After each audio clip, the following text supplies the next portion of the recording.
Excella Education Study in USA assured scholarship. Contact 9881 నమస్కారం, welcome to I dream. నేను మీ విజిత.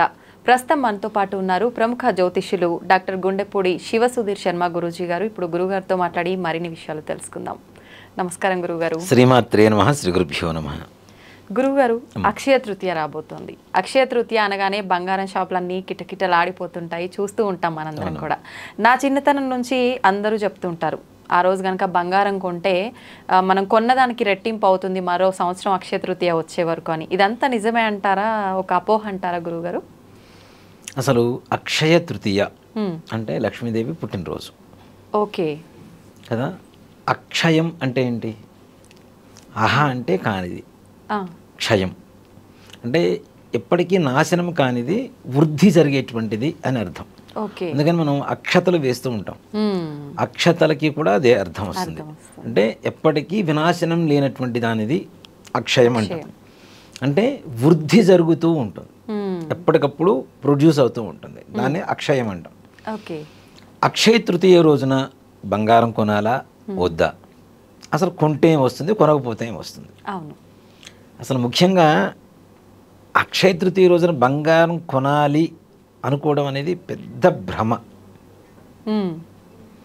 తిట్టుకోవచ్చు, తిడతారు. మగవాళ్ళు చాలా హ్యాపీగా ఫీల్ అవుతారు ఈ మాట వింటే. ఎందుకంటే వాళ్ళకి ఇంట్లో ఈ బాధ ఉండదు కదా, బంగారం కొనాలన్న బాధ ఉండదు కాబట్టి వాళ్ళు హ్యాపీగా ఫీల్ అవుతారు. అంటే 1 గ్రామ్ అయినా కొందాం, 1 గ్రామ్ కొందాం అని చెప్పి వెళ్ళిన వాళ్ళు 1 గ్రామ్తో వెనక్కి వస్తారా? 1 గ్రామ్లో ఏమైనా వస్తువు వస్తుందా? కనీసం 10 గ్రాములు పెట్టాలి.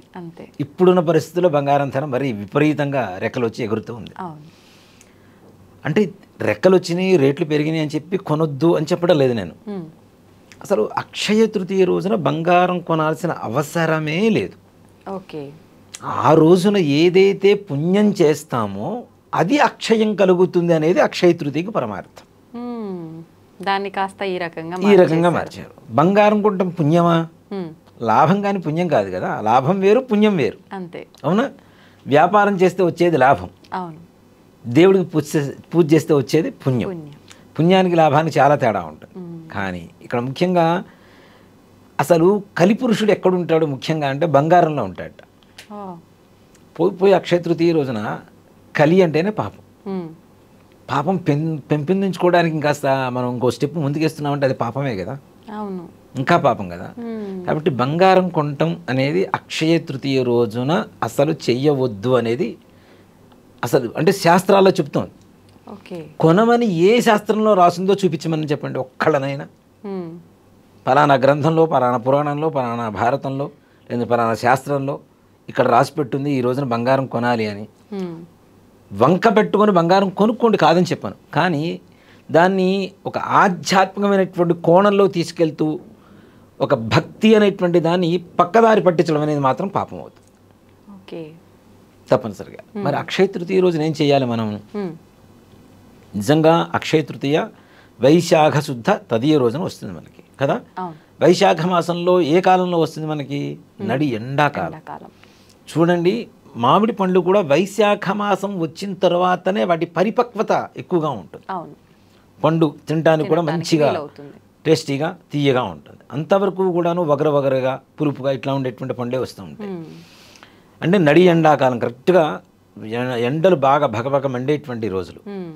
ఈ వైశాఖ మాసంలో తృతీయ రోజున వచ్చేటువంటి ఈ అక్షయ తృతీయ రోజున ఏం చేయాలి అంటే, అవకాశం ఉంటే వెండి పాత్ర, లేదు రాగి పాత్ర, లేదు అది కూడా శక్తి లేదు ఇత్తడి పాత్ర, అసలు ఇవి కూడా కొనలేము, మా దగ్గర డబ్బులు లేవు, మట్టి ముంత అంటాం.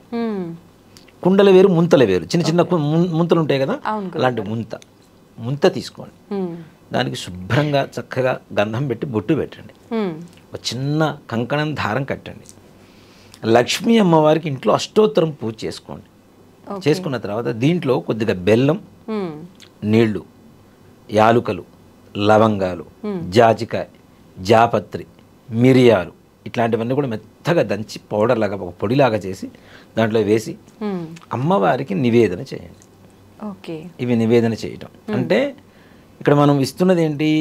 పాత్ర కదా, అక్షయ పాత్ర మన ఇంట్లోకి వస్తుంది అనేది ఒక భావన.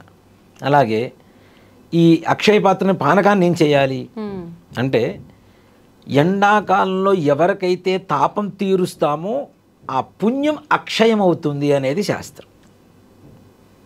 ఇవన్నీ పాత్రలు దేనికి వాడతాం? మనం మంచినీళ్ళు తాగడానికి వాడుతుంటాం కదా. అలాంటిది సుగంధ ద్రవ్యాలతో అంటే ఏమవుతుంది? ఇంకా లక్ష్మీప్రదమైనటువంటి ఒక సుగంధ పరిమళమైనటువంటి ఒక నీళ్ళలాగా తయారవుతుంది. దీనిని ఒక వస్త్రం, ఒక యజ్ఞోపవీతం, ఒక విభూది, విభూతి ప్యాకెట్ కావచ్చు, లేదంటే విభూతి పండు ఇట్లా దొరుకుతుంటుంది మనకి, గడ్డ లాంటిది, అదైనా కావచ్చు. తర్వాత పసుపు, కుంకుమ, దీంతో పాటు ఒక 2 మామిడి పండ్లు, సీజన్ కూడా అదే కాబట్టి. దీంతో పాటుగా తాటాకుతో విసన కర్రలు తయారు చేస్తుంటారు. అంటే విసన కర్రలు అంటే ఇప్పుడు జనాలకు ఎవరు కూడా చాలా మందికి తెలియదు, కానీ హ్యాండ్ ఫ్యాన్ మాట చెప్పానంటే విసన కర్రలు.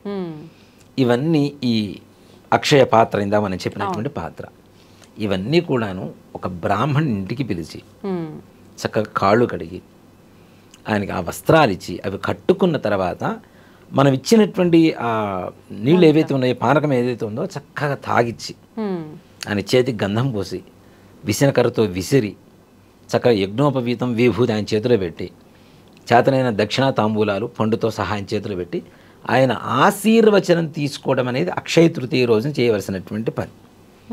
దానివల్ల ఏమవుతుంది? మహావిష్ణు స్వరూపస్య బ్రాహ్మణాయ అని చెప్పి చెబుతున్నాం. అంటే మహావిష్ణు ప్రీతికరమైనటువంటి వాళ్ళు ఎవరు? లక్ష్మీదేవే కదా. లక్ష్మీదేవి అనుగ్రహం కలగటానికి, మన ఇంట్లో లక్ష్మీ అక్షయం అవ్వటానికి, మనం చేసినటువంటి పుణ్యం అక్షయం అవ్వటానికి అక్షయ తృతీయ రోజున చేయదగినటువంటి కార్యక్రమం ఇది. అసలు లక్ష్మీదేవికి పూజ చేసుకోమని చెప్పారు, కానీ బంగారు పూలతో చేయండి, బంగారం కొనుక్కొచ్చుకొని ఇంట్లో పెట్టుకోండి. నిజంగా ఓ మాట చెప్పాలి అంటే, అంత అక్షయం కావాలి, నాకు డబ్బే బాగా కావాలి అనుకుంటే కొత్త బంగారం కొనాల్సిన పని లేదమ్మా. బంగారానికి అంటు అనేది ఉండదు ఎక్కడా కూడా.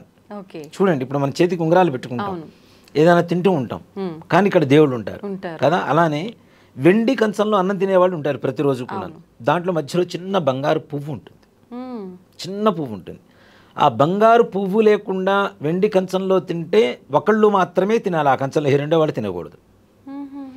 ఆ బంగారు పుష్పం ఉంటే, ఇవాళ ఒక ఇంటి యజమాని తిన్నాడు, దాన్ని ప్రక్షాళన చేసి ఇంటికి పీఠాధిపతులు ఎవరన్నా వచ్చినా దాంట్లో వాళ్ళకు కూడా భోజనం పెట్టవచ్చు, ఆ బంగారు పుష్పం ఉండడం కారణం చేత. దీంట్లో ఇంకొక సైంటిఫిక్ రీజన్ కూడా ఏంటి అంటే, బంగారు పుష్పం ఆ కంచంలో ప్లేట్లో ఉండడం వల్ల వేడి వేడి అన్నం పెడతాం. అన్నం పెట్టినప్పుడు ఏమవుతుంది? బంగారం లైట్గా కరుగుతుంది, అవునా? శరీర ఛాయ తెల్లగా ఉంటారు. అలానే లోపల ఉండేటువంటి ధాతు పుష్టి పెరుగుతుంది, ఆరోగ్యం పెరుగుతుంది, డైజెషన్ సిస్టమ్ బాగుపడుతుంది. వీటన్నిటికీ కారణమవుతుంది ఆ పుష్పం ఉండడం చేత. కాబట్టి బంగారానికి ఎక్కడా కూడా అంటు లేదు కదా. కాబట్టి పాత బంగారం ఏదైతే నగలు కానీ చిన్నవి ఏమున్నా సరే తీసుకొచ్చి శుభ్రంగా కడిగి, కలశాన్ని, అమ్మవారి కలశం పెట్టుకుంటాం కదా లక్ష్మీదేవికి, ఆ కలశానికి అలంకరించి లక్ష్మీదేవి అష్టోత్తరం పూజ చేసుకొని హాయిగా అమ్మవారికి పాయసం నివేదన పెట్టి, ఇందాక మనం చెప్పినటువంటి పానకం నివేదన పెట్టి, హారతి ఇచ్చి మంత్రపుష్పం చెప్పుకొని అప్పుడు ఈ యొక్క బ్రాహ్మణ్ణి పిలిచి దానం ఇవ్వడం. లేదు ఇంటికి పిలిచే శక్తి లేదు, ఏదైనా దేవాలయాల్లో బ్రాహ్మణులు ఉంటారు, దేవాలయానికి వెళ్ళి చక్కగా ఆ ముంతగా అనేది ఏదైతే అది మీ శక్తి కొలది, ఇత్తడ, రాగ, వెండ, మట్ట ఏదైనా పర్లా, ఏదో ఒకటి వారి చేతికి ఇచ్చేసి వారిని తాగమని చెప్పండి మీ ఎదురుగా.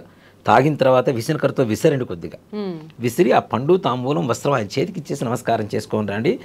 లక్ష్మీదేవి పరిపూర్ణమైనటువంటి అనుగ్రహాన్ని కలుగజేసి మీ ఇంట్లో పుణ్యం, ధనం, ఐశ్వర్యం అన్నీ కూడా అక్షయం అవుతూ కూడాను వృద్ధి జరగడానికి ఉపయోగపడుతుంది.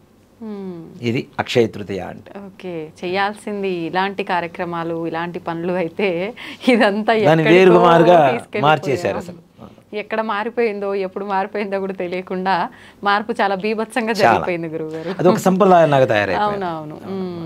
అయితే బంగారం దానం చెయ్యాలి అని కూడా అంటుంటారు కదా గురువుగారు, అది కూడా అవసరం లేదా? బంగారం దానం చేయాలంటే ఈ రోజుల్లో బంగారం దానం చేయమంటే అంటే బంగారం కొనొద్దు అని భర్తల్ని చెప్పిన, అంటే ఆడవాళ్ళకి చెప్తున్నప్పుడు మగవాళ్ళు హ్యాపీగా ఫీల్ అవుతున్నారు, అదే దానం చేయమంటే ఇద్దరు కోపడతారు. దీనికి వచ్చిన బాధ. బంగారం దానం చేయడం అనేది మంచిది, కానీ చేసే పరిస్థితి ఈ రోజుల్లో లేదు కదా. ఉన్నవాళ్ళు అయితే చేయవచ్చు తప్పనిసరిగా. దీని బదులు ఇంకా లేదు బంగారం ఇవ్వలేని వాళ్ళు మన మంచి గుమ్మడికాయ ఉంటుంది చూడండి, ఎల్లో కలర్లో గుమ్మడికాయ, అలాంటి గుమ్మడికాయ దానం ఇవ్వండి, అది కూడా బంగారంతో సమానమే. లేదు గంధపు చెక్క దానం ఇవ్వండి, అది కూడా బంగారంతో సమానమే. కాబట్టి ఇవి చేయటం వల్ల కూడా మంచి ఫలితం వస్తుంది. ఓకే, చాలా మంచి విషయాలు తెలియజేశారు గురుగారు. అలాగే అక్షయ తృతీయ అనగానే చాలా అపోహలు అవన్నీ క్లియర్ అయిపోయాయి ఈ వీడియోతో. థ్యాంక్ యూ గురుగారు. శ్రీమాత్రే నమః. శ్రీ గురుభ్యో నమః.